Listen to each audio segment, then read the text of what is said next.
വയനാട്ടിലെ കോൺഗ്രസിൽ വിഭാഗീയത കാരണം നിരവധി കൊലപാതകങ്ങളും മരണങ്ങളാണ് സംഭവിച്ചത്. ഇപ്പോൾ അത് വലിയ ചർച്ചയായിക്കൊണ്ടിരിക്കുകയാണ്. എന്തൊക്കെയാണെന്ന് അതിനെ വിശദീകരിക്കാം. ഏറ്റവും അവസാനത്തേതിൽ നമുക്ക് തുടങ്ങാം. കഴിഞ്ഞ 10 കൊല്ലത്തിനിടക്ക് ഏതാണ്ട് 5 പേരാണ് മരണപ്പെട്ടിട്ടുള്ളത്. 3 മാസത്തിനിടക്ക് തന്നെ 4 പേര് മരണപ്പെട്ടിട്ടുണ്ട്. അതായത് ഒരു നേതാവും അദ്ദേഹത്തിൻ്റെ മകനും അടക്കം. അപ്പോൾ ഇതിലിപ്പോൾ ഏറ്റവും അവസാനം വന്നേക്കുന്നത് ഷിബിലി ഒരാൾ ആത്മഹത്യ ചെയ്ത് ജോസ് നെല്ലാട് എന്ന് പറയുന്ന ഒരാളാണ്. അയാൾ വലിയ ഭൂരിപക്ഷത്തിൽ ഒരു വാർഡിൽ നിന്ന് ജയിച്ചിട്ടുള്ളൊരു കോൺഗ്രസ് പ്രവർത്തകനാണ്. പക്ഷേ ജയിച്ചത് റിബലായിട്ട് നിന്നാണ് ജയിച്ചത്. ആ ജയിച്ചതിന് ശേഷം അയാൾ വീണ്ടും കോൺഗ്രസ്സിലേക്ക് വന്നു. ആ കോൺഗ്രസ്സിലേക്ക് വന്നിട്ടുള്ള ആൾ ആത്മഹത്യ ചെയ്തു. ആത്മഹത്യ എന്ന് പറഞ്ഞിട്ടുണ്ടെങ്കിൽ ഒരു സാധാരണ ആത്മഹത്യ അല്ല, അത് കൃത്യമായി കേൾക്കണം. ഞാൻ ഈ വിഷയമെടുക്കാൻ ഇത്തിരി വൈകി, ഞാനൊരു അന്വേഷണത്തിലായിരുന്നു. അതായത് ആദ്യം ഇദ്ദേഹം വിഷം കഴിച്ചു. ഓക്കെ, വിഷം കഴിച്ചതിന് ശേഷം ഇനി മരിച്ചില്ലെങ്കിലോ എന്ന് വിചാരിച്ചിട്ട് ഞരമ്പ് കുറിച്ചു. അത് കഴിഞ്ഞിട്ട് കാല് രണ്ടും കെട്ടിയിട്ട് കുളത്തിലേക്ക് ചാടി. എന്ന് പറഞ്ഞാൽ ഷിബിലിക്ക് മനസ്സിലായോ? ഒരു കാരണവശാലും എന്ത് ചെയ്യരുത്, ജീവിക്കരുത് എന്ന് അദ്ദേഹം തീരുമാനമെടുത്തു. അപ്പോൾ ആ മനുഷ്യൻ എന്തോരം മാനസിക സമ്മർദ്ദം അനുഭവിച്ചിട്ടുണ്ടാവും എന്നുള്ളത് ഇത് കേൾക്കുന്ന ഓരോ പ്രേക്ഷകരൊന്ന് ആലോചിച്ചാൽ മതി. അപ്പോൾ ഇതിലേക്ക് നയിച്ച കാര്യം എന്താണെന്ന് വെച്ചാൽ ഈ ജോസ് നെല്ലാടിൻ്റെ പേരത്തും ചില തെറ്റുകളുണ്ട്. ഇപ്പോൾ അദ്ദേഹം മരിച്ചെങ്കിൽ പോലും അദ്ദേഹത്തിന് പറ്റിയൊരു പിഴവാണ്. പക്ഷേ മറ്റ് ആളുകളുടെ സമ്മർദ്ദം കൊണ്ടായിരിക്കാം, അവിടുത്തെ ഗ്രൂപ്പുകളുടെയൊക്കെ സമ്മർദ്ദം കൊണ്ടായിരിക്കാം. അപ്പോൾ ഈ മുള്ളംകൊല്ലിയിൽ വെച്ച് ഒരു പരിപാടി നടക്കുമ്പോൾ ആ പരിപാടിയിൽ അവിടുത്തെ DCC പ്രസിഡൻ്റായിട്ടുള്ള അപ്പച്ചനുണ്ട്. ആ അപ്പച്ചൻ പങ്കെടുത്തു. ആ ND അപ്പച്ചൻ പങ്കെടുക്കുമ്പോൾ അദ്ദേഹത്തിനെതിരെ ചില വാക്കേറ്റമുണ്ടായി, തർക്കങ്ങളുണ്ടായി. അദ്ദേഹത്തിനെ മർദ്ദിക്കാൻ വരെ ഒരുങ്ങി. ആ മർദ്ദിക്കാൻ വരെ ഒരുങ്ങിയ ഒരാളുടെ പേര് തങ്കച്ചൻ എന്നാണ്. ഈ പേര് നിങ്ങൾ ശ്രദ്ധിച്ച് കേൾക്കണം. അപ്പോൾ ഈ തങ്കച്ചൻ കഴിഞ്ഞ 10-15 ദിവസമായിട്ട് ജയിലിലായിരുന്നു. ആ ജയിലിലാകാൻ കാരണം എന്താണെന്ന് വെച്ചിട്ടുണ്ടെങ്കിൽ ഈ തങ്കച്ചൻ്റെ കാറിൻ്റെ അടിയിൽ കൊണ്ടുവന്ന് വിദേശ മദ്യം കൊണ്ടുവന്ന് വെച്ചു. കാറിൻ്റെ അടിയിലാണ് കേട്ടോ, നിങ്ങൾ ആലോചിക്കണം. കാറിൻ്റെ അടിയിൽ വിദേശ മദ്യവും തോട്ടയും ഒക്കെ കൊണ്ടുവന്ന് വെച്ചു. ഈ വിദേശ മദ്യവും തോട്ടയൊക്കെ കൊണ്ടുവന്ന് വെക്കുമ്പോൾ അവിടെ ഒരു പ്രധാനപ്പെട്ട കാര്യമുള്ളത് ഷിബിലി, അവിടെ ഈ കർണാടകത്തിൽ നിന്ന് മദ്യം മേടിച്ച് കൊണ്ടുവന്ന് വിൽക്കുന്നൊരു മാഫിയുണ്ട്. അവിടുത്തെ ഒരു ചെറിയ മാഫിയാണ്. കാരണം അവിടെ ഉള്ളൊരു പുഴ അപ്പുറത്തേക്ക് കിടന്നുണ്ടെങ്കിൽ എന്ത് ചെയ്യും, കർണാടകമാകും. അപ്പോൾ ചെറിയൊരു സ്ഥലം കിടന്നുണ്ടെങ്കിൽ വളരെ ചെറിയൊരു ദൂരം കിടന്നുണ്ടെങ്കിൽ കർണാടകമാകും. അപ്പോൾ അങ്ങനെ കൊണ്ടുവന്ന് വിൽക്കുന്നൊരു മാഫിയുണ്ട്. അപ്പോൾ അങ്ങനെ മാഫിയയുടെ ബലത്തിൽ ഇദ്ദേഹത്തെ കൊടുക്കാൻ വേണ്ടിയിട്ട് കാറിനകത്തല്ല നിങ്ങൾ ആലോചിക്കണോട്ടാ, കാറിൻ്റെ താഴെ കൊണ്ടുവന്ന് എന്ത് ചെയ്തു, ഈ പറയുന്ന വിദേശ മദ്യവും തോട്ടയും കൂടി വെച്ചു. തോട്ടയും കൂടി വെച്ചിട്ട് ഈ ജോസ് നെല്ലാടാണ് ഒരു ഉദ്യോഗസ്ഥനെ വിവരം കൊടുക്കുന്നത് എന്നത് ഇത്തരത്തിൽ തോട്ടയും ഇതും വെച്ചിട്ടുണ്ടെന്ന്. ഇത് കേൾക്കുമ്പോൾ നിങ്ങളെല്ലാം വിചാരിക്കും ഈ തങ്കച്ചൻ CPM കാരനോ BJP കാരനോ നല്ലട്ടാ. തങ്കച്ചൻ അവിടുത്തെ ഒരു വാർഡിൻ്റെ കോൺഗ്രസിൻ്റെ പ്രസിഡൻ്റാണ്. മനസ്സിലായോ? അപ്പോൾ അത്തരത്തിലുള്ള കോൺഗ്രസിനകത്തുള്ള വിഭാഗത്തെ പോലും ഈ തങ്കച്ചൻ ഈ പറയുന്ന അപ്പച്ചനെ ആക്രമിക്കാൻ ശ്രമിച്ചു, അല്ലെങ്കിൽ ദേഷ്യപ്പെട്ട് സംസാരിച്ചു എന്നുള്ളതിൻ്റെ ആയിരിക്കും എന്ന് വിചാരിക്കാം. അത്തരത്തിലുള്ള വിഭാഗീയതയുടെ ഫലമായിട്ട് ഈ തങ്കച്ചനൊരു പണി കൊടുക്കാൻ തീരുമാനിച്ചിട്ട് തങ്കച്ചനെ പോലീസ് അറസ്റ്റ് ചെയ്തിട്ട് 14-17 ദിവസത്തിനടക്കം അദ്ദേഹം ജയിലിൽ കിടന്നു. ആ ജയിലിൽ കിടന്നതിന് ശേഷമാണ് ഇത് പോലീസിന് മനസ്സിലായത് തെറ്റായ വിവരത്തിൻ്റെ അടിസ്ഥാനത്തിലാണ് ഇദ്ദേഹം ചെയ്തല്ല, ആരോ കൊണ്ടുവന്ന് വെച്ചതാണെന്ന് അറിഞ്ഞു. അപ്പോൾ കൊണ്ടുവന്ന് വെച്ചത് ഈ ജോസ് നെല്ലാടാണോ എന്ന സംശയം നമുക്കുണ്ട്, അല്ലെങ്കിൽ അദ്ദേഹമാണോ എന്നറിയില്ല. എന്താണെങ്കിലും അദ്ദേഹം ഈ സൂത്രധാരണത്തിൽ ഈ പരിപാടി ഗൂഢാലോചനയിൽ പങ്കാളിയാണ്. അത് പുറത്തേക്ക് വരുമെന്നുള്ള മാനസിക വിഷമത്തിലാണ് ഇപ്പോൾ അദ്ദേഹം എന്ത് ചെയ്തിട്ടുള്ളത്, ആത്മഹത്യ ചെയ്തിട്ടുള്ളത്. ഇത് ആത്മഹത്യ ചെയ്യുമ്പോൾ അതിൻ്റെ ആത്മഹത്യാക്കുറിപ്പ് പുറത്തേക്ക് വന്നിട്ടുണ്ട്. ആ ആത്മഹത്യാക്കുറിപ്പിൽ എന്താ പറയുന്നതെന്ന് വെച്ചിട്ടുണ്ടെങ്കിൽ ഷിബിലെ അറിയേണ്ടത് ഏറ്റവും ഒടുവിൽ ഇപ്പം ഈ മുകളിലിരിക്കുന്ന നേതാക്കന്മാർ IC ബാലകൃഷ്ണനും ND അപ്പച്ചനും ഇതുപോലെയുള്ള ആളുകളൊക്കെ, IC ബാലകൃഷ്ണൻ MLA ആണ്, നേരത്തെ DC പ്രസിഡൻ്റാണ്. അപ്പോൾ ഇവരൊക്കെ തന്നെ ഈ പറയുന്ന വാക്കുകൊണ്ട് പറയലേ ഉള്ളൂ. അപ്പോൾ അതുകൊണ്ട് ഗൂഢാലോചനയൊന്നും തെളിയിക്കാൻ അത്ര എളുപ്പമല്ല. ഏറ്റവും ഒടുവിൽ ഈ ജോസ് നെല്ലാട് എന്ത് ചെയ്യും, ഇവരും കൂടി ചതിച്ചതുകൊണ്ടാണ് ഞാൻ ആത്മഹത്യ ചെയ്തത് എന്നാണ് എഴുതി വെച്ചേക്കണം. അപ്പോൾ അതുകൊണ്ട് അദ്ദേഹം ഒരു കാരണവശാലും ഇനി ജീവിക്കേണ്ടെന്ന് തീരുമാനിച്ചു. ഇതാണ് ഈ പറയുന്ന 2 സംഭവങ്ങൾ. ഒന്ന്, തങ്കച്ചൻ 15 ദിവസം 16 ദിവസം ജയിലിൽ, 14 ദിവസത്തിലധികം ജയിലിൽ കിടന്നു. രണ്ടാമത്തത് പാവം ഈ ജോസ് നെല്ലാട് എന്ത് ചെയ്തു, ഇതിൻ്റെ പഴി മുഴുവൻ എൻ്റെ പുറത്തേക്ക് ഏറ്റെടുക്കേണ്ടി വരും, എന്നെയും ഈ നേതാക്കന്മാർ ചതിച്ചേക്കാണെന്ന് മനസ്സിലാക്കി ഇവർക്ക് കൂട്ടുനിന്നതാണ് തങ്കച്ചനെ കുരുക്കാൻ. പക്ഷേ അദ്ദേഹവും എന്ത് ചെയ്തിരിക്കുന്നു, ആത്മഹത്യ ചെയ്തിരിക്കുന്നു. ഇതാണ് ഇപ്പോൾ ഏറ്റവും അവസാനം ഉണ്ടായിട്ടുള്ള സംഭവം എന്ന് പറയുന്നത്. ഇനി ഇതൊരു തൊട്ട് മുമ്പ് നിങ്ങൾ അറിയേണ്ടത് NM വിജയൻ എന്ന് പറയുന്ന ഒരു DCC ട്രഷറർ ഉണ്ട് അവിടെ. DCC ട്രഷറർ, ആ DCC ട്രഷറർ ചെയ്തതെന്ന് വെച്ചിട്ടുണ്ടെങ്കിൽ അദ്ദേഹത്തിൻ്റെ വളർച്ചയൊക്കെ എത്തിയിട്ടുള്ള ഒരു 2 ആൺമക്കളാണ് അദ്ദേഹത്തിന്. അതിലൊരു മകന് ചെറിയ മാനസിക അസ്വസ്ഥമുണ്ട്. പക്ഷേ എങ്കിലും അദ്ദേഹം ജോലിയൊക്കെ എടുക്കാൻ പറ്റുന്നതാണ്. ഒരു പാർട്ട് ടൈം സ്വീപ്പറായിട്ട് ഒരു സഹകരണ ബാങ്കിൽ ജോലി ചെയ്തുകൊണ്ടിരുന്നതാണ്. അപ്പോൾ ഈ സഹകരണ ബാങ്കിൽ ഏതാണ്ട് 5ഓളം വരുന്ന സഹകരണ ബാങ്കുകളിൽ ആളുകൾക്ക് ജോലി കൊടുക്കാം എന്ന് പറഞ്ഞ് ഏതാണ്ട് ഒരു 5 കോടി രൂപയിലധികം ഇവർ സമാഹരിക്കുന്നു. അതായത് പിയൂണാണെങ്കിൽ 10 ലക്ഷത്തിന് 20 ലക്ഷത്തിന് മുടക്ക്, അതല്ല ക്ലർക്കായിട്ടാണെങ്കിൽ 20 ലക്ഷത്തിന് 30 ലക്ഷത്തിന് മുടക്ക് സഹകരണ ബാങ്കുകളിൽ ജോലി കൊടുക്കാമെന്ന് പറഞ്ഞ് ഇവരെന്ത് ചെയ്യുന്നു, വ്യാപകമായ തോതിൽ പണം പിരിക്കുന്നു. ആ പണം പിരിക്കുന്നതിനൊക്കെ ചിലപ്പോൾ അത് പാർട്ടിക്ക് വേണ്ടി ആയിരിക്കാം, നമുക്കറിയില്ല. പക്ഷേ പാർട്ടിക്ക് വേണ്ടിയാണെങ്കിലും അത് അഴിമതിയാണ്, ഇല്ലെന്ന് പറയാൻ പറ്റില്ലല്ലോ. കാരണം ജോലി കൊടുക്കാമെന്ന് പറഞ്ഞ ആളുകളോട് മുഴുവൻ പണം മേടിക്കുകയാണ്. അപ്പോൾ ആ പണം മേടിക്കുന്നു. കൂടാതെ ഇയാളുടെ മകനെ എന്ത് ചെയ്യുന്നു, ഈ പറയുന്ന ഒരു പാർട്ട് ടൈം സ്വീപ്പറായിട്ട് ഒരു സഹകരണ ബാങ്കിൽ നിയമിക്കുന്നു. ഈ എൻ വിജയൻ ജില്ലാ ട്രഷററാണ്, മനസ്സിലായി, ജില്ലയുടെ പ്രസിഡൻ്റാണ് അപ്പച്ചൻ, അതുപോലെ അവിടുത്തെ MLA ആണ് IC ബാലകൃഷ്ണൻ. അപ്പോൾ ഇവരൊക്കെ എന്ത് ചെയ്യുന്നു. ഈ അപ്പച്ചൻ ഈ എൻ വിജയൻ എന്ത് ചെയ്യണമെന്ന് വെച്ചിട്ടുണ്ടെങ്കിൽ 50 കൊല്ലത്തിലേക്ക് അദ്ദേഹം കോൺഗ്രസിൻ്റെ ഒപ്പം നടന്നതാണ്. അദ്ദേഹത്തിന് പണ്ട് SI ആയിട്ട് ജോലി കിട്ടിയതാണ്. SI ആയിട്ട് ജോലി കിട്ടിയപ്പോൾ ആ SI ജോലി കിട്ടിയത് പോകണ്ട എന്ന് കരുണാകരൻ പറഞ്ഞുകൊണ്ട് കോൺഗ്രസിനൊപ്പം കൂടിയ ഒരാളാണെന്ന് ആലോചിക്കണം. അപ്പോൾ അദ്ദേഹത്തിന് ഇത് എന്ത് പറ്റിയെന്ന് വെച്ചാൽ അദ്ദേഹമാണ് ഈ ആളുകളുടെ കയ്യിൽ നിന്നൊക്കെ പണം മേടിച്ചത്. അപ്പോൾ അദ്ദേഹം ആളുകളുടെ കയ്യിൽ നിന്നൊക്കെ പണം മേടിച്ചുകൊണ്ട് അദ്ദേഹത്തിന് ഇത് പലർക്കും നിയമനം കിട്ടാതെ വന്നപ്പോൾ ഇത് തിരിച്ചു കൊടുക്കേണ്ടി വന്നു, അതിനുവേണ്ടി ലോൺ എടുക്കേണ്ടി വന്നു എന്നുള്ളതാണ് അദ്ദേഹം പറയുന്നത്. ഇവർ പറയുന്നത് ഇദ്ദേഹം ഒരു മറ്റേ ജൻ ഔഷധി പോലെയുള്ള ഷോപ്പ് തുടങ്ങി അതിനുവേണ്ടി ലോൺ എടുത്തു എന്നൊക്കെ ഉള്ളതാണ്. അത്തരത്തിലുള്ള പല കാര്യങ്ങളുണ്ട്. പക്ഷേ ഒരു കാര്യം ഉറപ്പാണ്, ഇദ്ദേഹത്തിന് ഏതാണ്ട് ബാങ്കിൽ 1 കോടിയിലധികം രൂപ ലോൺ വന്നു. മൊത്തം ബാധ്യതകൾ ഏതാണ്ട് 2 കോടി രൂപയിലധികം വന്നു. ഏറ്റവും ഒടുവിൽ ഈ പാവം NM വിജയൻ എന്ന് പറയുന്ന മനുഷ്യൻ, അദ്ദേഹം ഒരു പണവും എടുത്തിട്ടില്ല എന്നുള്ളതാണ് എനിക്കറിയാൻ കഴിയുന്നത്.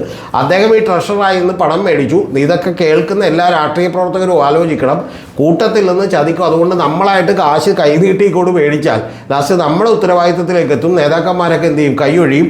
ഇപ്പോൾ ഈ പറഞ്ഞ ഏറ്റവും ഒടുവിൽ ഈ ജോസ് നെല്ലാടിൻ്റെ കാര്യത്തിൽ പറഞ്ഞ പോലെ ഇവരൊക്കെ എന്ത് ചെയ്തു, കൈയൊഴിഞ്ഞപ്പോൾ ഇദ്ദേഹം പല സ്വന്തം വസ്തുവകകളൊക്കെ ജാമ്യം വെച്ചുകൊണ്ട് ലോൺ എടുത്തുകൊണ്ട് ആളുകൾക്ക് തിരികെ പണം കൊടുക്കേണ്ടി വന്നു. അങ്ങനെ പണം കൊടുക്കേണ്ടി വന്നതിൻ്റെ ബാധ്യതയാണുള്ളത്. ഏറ്റവും ഒടുവിൽ ഇവരെന്ത് ചെയ്തു എന്ന് വെച്ചിട്ടുണ്ടെങ്കിൽ ഈ NM വിജയൻ്റെ മകനെ പോലും ആ പാർട്ട് ടൈം ജോലിയിൽ നിന്ന് പിരിച്ചുവിട്ടു.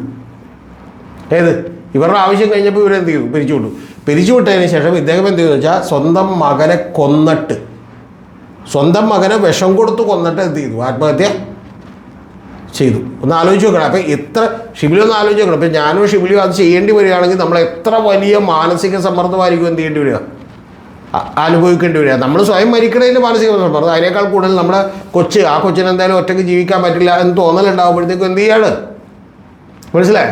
അപ്പം അങ്ങനെ അത്ര എന്നിട്ട് അദ്ദേഹത്തിൻ്റെ ആത്മഹത്യാക്കുറിപ്പ് എന്ത് ചെയ്തു. ഇപ്പോൾ ജോസ് നെല്ലാടിൻ്റെ ആത്മഹത്യാക്കുറിപ്പാണ് ഞാൻ പറഞ്ഞത്. മുഴുവൻ വിവരങ്ങൾ ഇപ്പോൾ പുറത്തേക്ക് വന്നിട്ടില്ല, അല്ലെങ്കിൽ പറയണത് ശരിയല്ല, അതുകൊണ്ടാണ് പറയാത്തത്. രണ്ടാമത് NM വിജയൻ്റെ ആത്മഹത്യാക്കുറിപ്പ് അദ്ദേഹം എഴുതി വെച്ചതെന്ന് വെച്ചാൽ പാർട്ടിക്കൊരു കുഴപ്പവും ഉണ്ടാകരുത്, അതുകൊണ്ട് ഇത് 2 ആഴ്ച നിങ്ങൾ പാർട്ടി നേതാക്കന്മാരൊക്കെ കണ്ട് സംസാരിക്കണം, എന്നിട്ട് അവർ ഈ സാമ്പത്തിക ബാധ്യതകൾക്കൊക്കെ പ്രശ്നപരിഹാരം കണ്ടെത്തിയില്ലെങ്കിൽ മാത്രം നിങ്ങൾ പുറത്ത് വിടണം എന്നാണ് പറഞ്ഞിരുന്നത്. ഒന്ന് ആലോചിച്ച് നോക്ക്. അപ്പോഴും അയാൾ പാർട്ടിയെ രക്ഷിക്കാൻ വേണ്ടി ശ്രമിച്ചുകൊണ്ടിരിക്കുകയാണ്. ഇനി അതിന് മുമ്പ് ഞാൻ ആത്മഹത്യയല്ലാതെ വേറെ മാർഗമില്ല എന്ന് പറഞ്ഞ് അന്നത്തെ KPCC പ്രസിഡൻ്റായിട്ടുള്ള കെ സുധാകരൻ അദ്ദേഹം കത്തെഴുതിയിരുന്നു. കത്തെഴുതിയതിന് ശേഷം KPCC പ്രസിഡൻ്റായിട്ടുള്ള കെ സുധാകരൻ അറിയാതെ ഇടയ്ക്കൊക്കെ കാര്യങ്ങൾ തുറന്നു പറഞ്ഞു പോലും. അങ്ങനെ അദ്ദേഹം തുറന്നു പറഞ്ഞ കാര്യം ഞാൻ അന്നേ പറഞ്ഞാണ് എല്ലാം കൊടുക്കുമെന്ന്, അതുകൊണ്ട് എന്തെങ്കിലും ചെയ്തു എന്ന് എന്ത് ചെയ്തു പറഞ്ഞിട്ടുണ്ടെന്നാണ് KPCC പ്രസിഡന്റ് കെ സുധാകരൻ പറഞ്ഞത്. ഇതിന് ശേഷം ഇവർ തിരുവഞ്ചൂർ രാധാകൃഷ്ണൻ, TN പ്രതാപൻ ഇവരൊക്കെ കൂടി ഇദ്ദേഹത്തിൻ്റെ വീട്ടിൽ ചെല്ലുന്നു. വീട്ടിൽ ചെന്നതിന് ശേഷം എന്ത് ചെയ്യുന്നു, ഈ അദ്ദേഹത്തിൻ്റെ വിജേഷ് അജേഷ് എന്ന് പറഞ്ഞ 2 മക്കളാണ്. അതിലൊരു മകൻ്റെ ഭാര്യയുണ്ട്. ആ മകൻ്റെ ഭാര്യയാണ് ഇതിൽ സംസാരിക്കുന്നത്. അവർ 2018 കല്യാണം കഴിച്ചു വന്നു. അവരോട് കുറച്ച് കാര്യങ്ങളൊക്കെ സംസാരിച്ച് ഇവരെന്ത് ചെയ്തു, പുറത്തേക്ക് വരുമ്പോൾ പരാതിയൊന്നുമില്ല, കാരണം പാർട്ടി സംരക്ഷണം മുഴുവൻ ഏറ്റെടുക്കും എന്ന് പറയുന്നു. ഏതാണ്ട് 10-20 ലക്ഷം രൂപ പാർട്ടി കൊടുത്തു. പക്ഷേ ഇനി ഏതാണ്ടൊരു കുറച്ച് എമൗണ്ട് കൂടി കൊടുത്താൽ അവരത് പ്രശ്നം തീരുമായിരിക്കും. പക്ഷെ അതിന് പോലും തയ്യാറാകാതെ കോൺഗ്രസ് എന്ത് ചെയ്തുകൊണ്ടിരിക്കുകയാണ്, കളി കളിച്ചുകൊണ്ടിരിക്കുകയാണ്. ഇപ്പം NM വിജയൻ്റെ ആ മകൾ, ഇനി അടുത്തത് MNM വിജയൻ്റെ മകൻ്റെ ഭാര്യ, അവരാത്മഹത്യക്ക് ശ്രമിച്ചു. എനിക്ക് നിക്കക്കള്ളിയില്ല, എനിക്ക് വേറെ ഒന്നും ചെയ്യാൻ പറ്റില്ല എന്ന് പറഞ്ഞാൽ അവരാത്മഹത്യക്ക് ശ്രമിച്ചു. അത് വാർത്തയായിരുന്നു. ഇതെല്ലാം നടക്കുന്നത് കോൺഗ്രസിൻ്റെ വയനാടാണ്. ഇതിൻ്റെ പ്രശ്നം എന്ന് വെച്ചാൽ ഇപ്പോൾ എറണാകുളം അല്ലെങ്കിൽ തിരുവനന്തപുരം പോലെയുള്ള ജില്ലകളിലൊക്കെ തന്നെ വേറെ ഒരുപാട് വലിയ വകുപ്പുകളുണ്ട്. ഈ അത്രയും വലിയ വകുപ്പ് അവിടെ പലപ്പോഴും ഇല്ല. ആകെയുള്ളത് 10,000 റിസോർട്ടുകൾ മാത്രമാണ് ഷിബിലി, അല്ലാതെ വലിയ തോതിലുള്ള കൺസ്ട്രക്ഷൻ വർക്കോ ബാക്കിയുള്ളതോ. ഇവിടെയൊക്കെ എന്ന് പറഞ്ഞാൽ മേശമരുന്ന് വലിപ്പ് മറ്റേ ഒന്ന് തുറന്നിട്ടിട്ട് ഇരുന്നാൽ മതി, കാശും കൂടെ എല്ലാ പാർട്ടികൾക്കും വരും. അത്ര വലിയ ധനാഗമ മാർഗമൊന്നും അവർക്കില്ല. അപ്പം അതുകൊണ്ട് യഥാർത്ഥത്തിൽ ഈ കാശ് മുഴുവൻ ഏതാണ്ട് 5.5 കോടി രൂപയോളം എടുത്തത് ഇവർ മൊത്തം വീതിച്ചെടുക്കുകയല്ല ചെയ്തത്. പകരം എന്ത് ചെയ്തു, ഇത് പാർട്ടിയുടെ പ്രവർത്തനങ്ങൾക്കൊക്കെ വേണ്ടി ഉപയോഗിച്ചിട്ടുണ്ടാകും. പക്ഷേ എങ്കിൽ പോലും അത് അങ്ങേറ്റത്തെ അഴിമതിയാണ്. അത് കാണാതിരുന്നുകൂടാ. ഇനി ഇതിന് ശേഷം എൻ എം വിജയൻ്റെ കുടുംബവുമായിട്ട് ഇവരൊരു കരാറുണ്ടാക്കിയതിന് ശേഷം എന്ത് ചെയ്യുന്നു വെച്ചിട്ടുണ്ടെങ്കിൽ ഇത് ഞങ്ങളുടെ കയ്യിലും വേണ്ട നിങ്ങളുടെ കയ്യിലും വേണ്ട, കരാറുണ്ടാക്കിയത് എന്ത് ചെയ്തോട്ടെ വക്കീലിൻ്റെ കയ്യിൽ ഇരുന്നോട്ടെ എന്ന് വെച്ചാൽ വക്കീലിൻ്റെ അടുത്ത് നിന്ന് ടി സിദ്ദിഖിൻ്റെ പ്രൈവറ്റ് സെക്രട്ടറി എന്ന് മേടിച്ചിട്ട് പോയി എന്ന് പറഞ്ഞ കരാറ്. അപ്പോൾ ഇപ്പം കരാറില്ല എന്നാണ് പറഞ്ഞുകൊണ്ടിരിക്കുന്നത്. അതുകൊണ്ട് എന്ത് വെച്ചെന്ന് വെച്ചാൽ ഇപ്പം ഈ പറയുന്ന തിരുവഞ്ചൂർ രാധാകൃഷ്ണനും ഇവരുമായിട്ടുള്ള സംഭാഷണം ഇപ്പോൾ ഇവർ പുറത്തേക്ക് വിട്ടിട്ടുണ്ട്. ഇനി ഇതിനു മുമ്പും ഇതുപോലെയുള്ള ഇപ്പം ഞാൻ ലിസ്റ്റ് നീട്ടുന്നില്ല, ഇപ്പം ഇതിനു മുമ്പും ഇതുപോലെയുള്ള സംഭവങ്ങൾ ഉണ്ടായിട്ടുണ്ട്. മറ്റൊരു ഈ പറയുന്ന പോലെ ജോൺ എന്ന് പറയുന്ന ഒരാൾ, ആ ജോണേട്ടൻ അവിടെ എന്ത് ചെയ്യേണ്ടി വന്നു, ഇതുപോലെ വലിയ തോതിൽ മാനസിക സമ്മർദ്ദം മൂലം അദ്ദേഹം എന്ത് ചെയ്തു, ആത്മഹത്യ ചെയ്യേണ്ടി വന്നു. ഇനി അവിടെ തന്നെയുള്ള മറ്റൊരു ഈ പറഞ്ഞ പോലെ ബാങ്കിൻ്റെ അഴിമതിയുമായി ബന്ധപ്പെട്ടാണ് സംസ്ഥാന ജനറൽ സെക്രട്ടറിയോ എന്താണ്ടുമായിട്ടുള്ള കെ എബ്രഹാം എന്ന് പറയുന്ന ഒരാൾ ജയിലിൽ കിടക്കേണ്ടി വന്നത്. ഈ ബാങ്കുകളുമായി ബന്ധപ്പെട്ടാണ്, മറ്റത് അർബൻ ബാങ്കാണ്, ഇത് ഈ പറഞ്ഞ പോലെ ബാങ്കുമായി ബന്ധപ്പെട്ടാണ് ജയിലിൽ കിടക്കേണ്ടി വന്നത്. ആ ജയിലിൽ കിടക്കേണ്ടി വന്നപ്പോൾ അവിടെ യഥാർത്ഥത്തിൽ ഈ പറയുന്ന പോലെ ബ്ലോക്ക് കോൺഗ്രസ് കമ്മിറ്റി പ്രസിഡൻ്റ് ആയിരുന്ന രാജേന്ദ്രൻ നായർ എന്ന് പറയുന്ന ഒരാൾ ഇതിൽ ഈ കേസിൽപ്പെട്ട് അയാളെ എന്ത് ചെയ്തു, ആത്മഹത്യ ചെയ്തു. അപ്പോൾ ഇങ്ങനെ നിരവധി പേര്, John, Rajendran Nair, K Abraham ആത്മഹത്യ ചെയ്തിട്ടില്ല, അദ്ദേഹം ജയിലിൽ കിടന്നിട്ട് എന്ത് ചെയ്തു, പുറത്തേക്ക് വന്നു, കാരണം അദ്ദേഹത്തിന് കുഴപ്പമുണ്ടാവില്ല. പക്ഷെ ബാക്കിയുള്ള ആളുകൾ ഇതുപോലെ ആത്മഹത്യ ചെയ്തുകൊണ്ടിരിക്കുകയാണ്. ഒന്ന് ആലോചിച്ച് നോക്കണം, ഈ കേരളത്തിൽ ഈ പിണറായി വിജയൻ്റെ ഭരണം നടക്കുന്നു, അതിനെതിരെ സമരം ചെയ്യാൻ വേണ്ടി ഒരു രാഷ്ട്രീയ പാർട്ടി ഒന്നടങ്കം തയ്യാറെടുത്ത് നിൽക്കുമ്പോഴാണ് വയനാട്ടിലെ കോൺഗ്രസ് ഇത്തരത്തിലുള്ള പരിപാടികളുമായിട്ട് ഇറങ്ങുന്നത്. ആ വയനാട്ടിലെ കോൺഗ്രസിൻ്റെ കാര്യത്തിൽ ഇടപെട്ട് പ്രശ്നം പരിഹരിക്കാൻ ഇവരാരും തയ്യാറാകുന്നില്ല. പിന്നെ പ്രശ്നം പരിഹരിക്കുക എന്ന് പറഞ്ഞാൽ ഇപ്പം മരിച്ചുപോയവരുടെ കാര്യത്തിൽ എന്ത് പരിഹരിക്കാനാണ്? ഏറ്റവും കുറഞ്ഞ പക്ഷം അവർക്ക് എന്ത് ചെയ്യണം?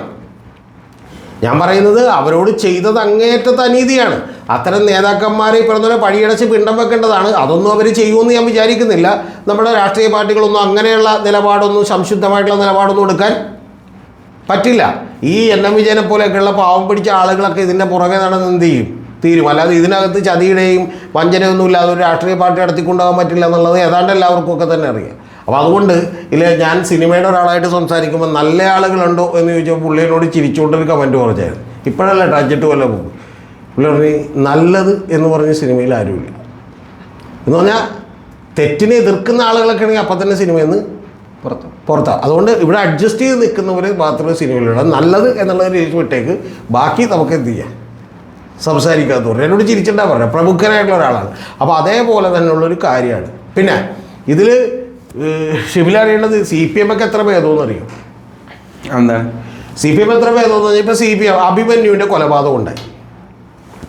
CPM ശരിയാണ്, അഭിമന്യുവിൻ്റെ കൊലപാതകം ഉണ്ടായപ്പോൾ അതിൻ്റെ പ്രതികൾ അറസ്റ്റ് ചെയ്തിട്ടില്ല എന്ന് പറയുന്ന വലിയ ആരോപണമൊക്കെ CPM-നെതിരെ ഉണ്ടായി. CPM ഭരിക്കാൻ കയറിയിട്ട് പ്രതികൾ അറസ്റ്റ് ചെയ്ത് ശരിയാണ്. പക്ഷേ ഒരു കാര്യമുണ്ട് ഷിബിൽ, ഒരു മിനിമം ചെയ്യേണ്ട കാര്യം അവർ ചെയ്തു.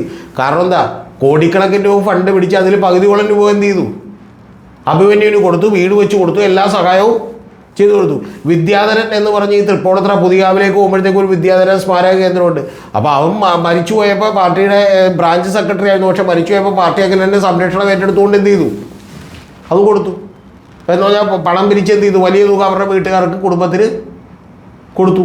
അപ്പോൾ ഏറ്റവും കുറഞ്ഞ പക്ഷം അത് കൊടുക്കുന്നത് പോലും മര്യാദയല്ലെന്ന് വിശ്വസിക്കുന്ന ഒരാളാണ് ഞാൻ. കാരണം ഈ പണിക്കൊന്നും ഇറങ്ങിത്തിരിക്കേണ്ട കാര്യമില്ല. ഇപ്പോൾ ഈ നമ്മുടെ കേരളത്തിൻ്റെ സ്റ്റേറ്റുമൊക്കെ അതുപോലെയുള്ള പണി കാണിക്കുന്നുണ്ട്. ഇപ്പോൾ ഏതെങ്കിലും കേസിൽ മറ്റേ ഒരാളെ കസ്റ്റഡി മരണത്തിന് വിധേയനായിട്ടുണ്ടെങ്കിൽ ഉടനെ ഗവൺമെൻറ്റിൽ നിന്നുള്ള കാശെടുത്ത് 10 ലക്ഷം രൂപ ഒരു ജോലി അങ്ങോട്ട് കൊടുക്കും. എന്ന് പറഞ്ഞാൽ ഇവർക്കൊന്നും നഷ്ടപ്പെടാനില്ല, നഷ്ടപ്പെടാനുള്ള മുഴുവൻ നാട്ടുകാർക്കാണ്. പാർട്ടിയുടെ കേസിലൊക്കെ അത് തന്നെ. പക്ഷേ ഇതിലുള്ള പ്രശ്നം എന്ന് വെച്ചാൽ ആ പിരിവെടുത്ത് ഈ കാശ് കൊടുക്കാൻ പോലും കോൺഗ്രസ് തയ്യാറാവുന്നില്ല. ഞാൻ പറഞ്ഞ സത്യം പറഞ്ഞിട്ടുണ്ടെങ്കിൽ ഇപ്പോൾ അവർ ഈ തിരുവഞ്ചൂർ രാധാകൃഷ്ണൻ TN പ്രതാപനൊക്കെ ചെന്ന ദിവസം തന്നെ ഞങ്ങൾ പുറത്തിറക്കി വന്ന് പാർട്ടി എല്ലാം സംരക്ഷണം ഏറ്റെടുക്കാമെന്ന് പറഞ്ഞു. എൻ എം വിജയൻ്റെ മരുമകൾ വന്നിട്ട് പറഞ്ഞു ഞങ്ങൾക്ക് ഒരു പരാതിയില്ല എന്ന് പറഞ്ഞു. അപ്പോൾ പത്രക്കാർ വീണ്ടും ചില ചോദ്യങ്ങൾ, അപ്പോൾ കേസുമായി മുന്നോട്ട് പോകുമോ എന്നൊക്കെ ചോദിക്കുമ്പോൾ തിരുവഞ്ചൂരും അതുപോലെ തന്നെ TN പ്രതാപനൊക്കെ എന്നിട്ട് പറഞ്ഞു അയ്യോ അങ്ങനെയുള്ള ചോദ്യങ്ങളിലേക്കൊന്നും ഈ സമയത്ത് പോകല്ലേ എന്ന് പറഞ്ഞു. അങ്ങനെ കൃത്യമായിട്ട് പ്രശ്നം എന്ത് ചെയ്തു, സോൾവ് ചെയ്തു. അപ്പോൾ ഞാൻ പറയണത് അതുപോലും ചെയ്താൽ മതി. അല്ലാതെ ഇപ്പം സാധാരണ സ്വന്തം അമ്മായിയച്ഛൻ മരിച്ചു പോയതിന് നീതി കിട്ടണം എന്ന് പറഞ്ഞാൽ ആ പെൺകുട്ടി എന്ത് ചെയ്തില്ല, പുറകെ പോയില്ല.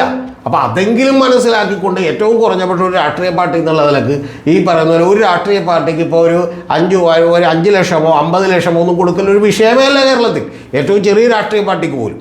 മനസ്സിലായോ? ഞാനിപ്പോൾ മനസ്സിലാക്കുന്നത് KPCCയുടെ കയ്യിൽ തന്നെയുള്ള അക്കൗണ്ടിൽ തന്നെയുള്ള എമൗണ്ട് വലിയ കൂടുതലാണ്. ഇപ്പോൾ ഷിബിലിക്ക് അറിയാലോ, കഴിഞ്ഞ തവണ രാഹുൽ മാങ്കൂട്ടത്തിൽ പത്രസമ്മേളനം നടത്തിയപ്പോൾ പറഞ്ഞത് യൂത്ത് കോൺഗ്രസിൻ്റെ അക്കൗണ്ടിൽ 88 ലക്ഷം കിടക്കേണ്ടതാണ്. മനസ്സിലായി? മുസ്ലിം ലീഗിൻ്റെ യൂത്ത് ലീഗിൻ്റെ കയ്യിൽ എത്ര കാശുണ്ടെന്ന് എനിക്കറിയാം, ഞാനിപ്പോൾ അതൊന്നും കൂടെ പറയുന്നില്ല, അത് ശരിയല്ലാത്തതുകൊണ്ട്. അതുപോലെ കോൺഗ്രസിൻ്റെ കയ്യിൽ, അപ്പോൾ അവരുടെയൊക്കെ അക്കൗണ്ടിൽ വലിയ പണമുണ്ട്. ഇനി ആ പണമില്ലെങ്കിൽ തന്നെ ഇപ്പോൾ IC ബാലകൃഷ്ണനോ അല്ലെങ്കിൽ ബാക്കിയുള്ളവരോ വയനാട് നിന്ന് പിരിച്ചിട്ട് സ്വന്തം കൂടാണെന്ന് ഒരുത്തരല്ലേ, 19 കൊല്ലം കൂടേണ്ട ഒരുത്തരല്ലേ, അവൻ്റെ വീട്ടിലെ കിടപ്പാടം എന്ത് ചെയ്ത് ജപ്തി ചെയ്ത് പോകരുതല്ലോ എന്ന് വിചാരിച്ചിട്ടെങ്കിലും ഒരു നടപടി കൊടുക്കണ്ടേ? യഥാർത്ഥത്തിൽ ഇതൊക്കെ ഇനി എപ്പോഴാണ് വിഷയകമാണെന്നറിയാമോ? ഇപ്പോൾ അവർ പറഞ്ഞേക്കണമെന്ന് വെച്ചാൽ CPM ഇത് ഏറ്റെടുക്കുമെങ്കിൽ, ഞങ്ങളുടെ ബാധ്യതകളൊക്കെ ഏറ്റെടുത്ത് ഞങ്ങളൊന്ന് മോചിപ്പിച്ച് വരുമെങ്കിൽ കുഴപ്പമില്ലെന്നാണ്. കാരണം ഈ അജീഷ് എന്ന് പറയുന്ന NM വിജയൻ്റെ മകൻ, ആ പയ്യനാണ് പാർട്ട് ടൈം ജോലി ഉണ്ടായിരുന്നത്. വിജേഷ് എന്ന് പറയുന്ന മറ്റൊരു മകനുണ്ട്. ആ വിജേഷ് എന്ന് പറയുന്ന മകൻ ഒരു ഹോസ്പിറ്റലിൽ നിംസിൽ ചികിത്സ കഴിഞ്ഞിട്ട് എൻ്റെ 1.5 ലക്ഷം രൂപ അടക്കാണ്ട് അതുപോലും അടച്ചിട്ടുണ്ടായില്ല. അപ്പോൾ ഇത്തരത്തിലുള്ള കാര്യങ്ങൾ സംഭവിക്കുമ്പോൾ ഒരു നടപടിയും എടുക്കാതെ കോൺഗ്രസ് നോക്കി നിൽക്കാണ്. ജനം കാണുന്നുണ്ട്. ഇത് അടുത്ത തെരഞ്ഞെടുപ്പിലൊക്കെ വലിയ തോതിലുള്ള തിരിച്ചടിയെ മാറും, ഒരു സംശയമില്ല.